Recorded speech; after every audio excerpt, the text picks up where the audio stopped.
The Indianapolis Police Department responded to a 911 call just after 10 p.m., discovering a tragic scene where 7 victims lay dead, including 3 innocent children, the victims shot with a military-style weapon. Evidence technicians recovered 23 discharged 7.62 course 39mm cartridge casings from the scene, bullets known for their use in powerful assault rifles like the AK-47 and SKS type, which contributed to the grim realities of that night.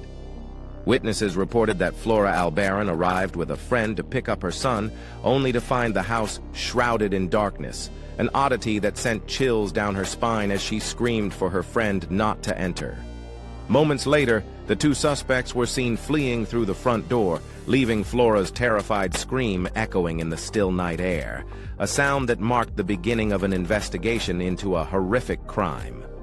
The victims were later identified as Emma Valdez, her husband Alberto Covarrubias, and their 3 children, alongside Flora and Luis Albaran, marking a tragic loss that shook the community to its core.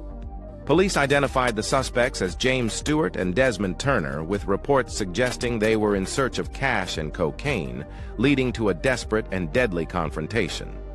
Desmond Turner was captured 2 days after the murders when he turned himself in at a Hardee's restaurant, concluding a widespread manhunt that had gripped the community.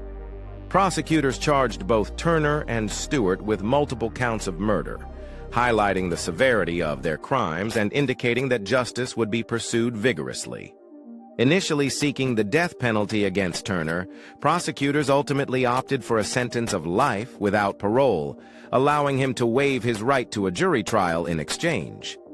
Turner was convicted on multiple counts, including felony murder, and sentenced to life imprisonment without parole plus 88 years, marking a somber resolution to a deeply disturbing case.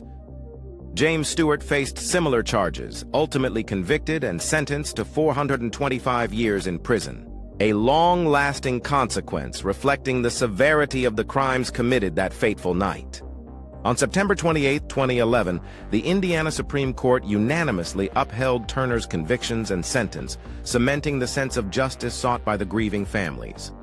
In the aftermath of the tragedy, the community rallied together, holding vigils to honor the victims and ignite conversations about safety and healing in the wake of such profound loss. The impact of the murders was felt deeply, prompting community efforts to create memorials and ensure that the memories of the innocent lives lost would never be forgotten.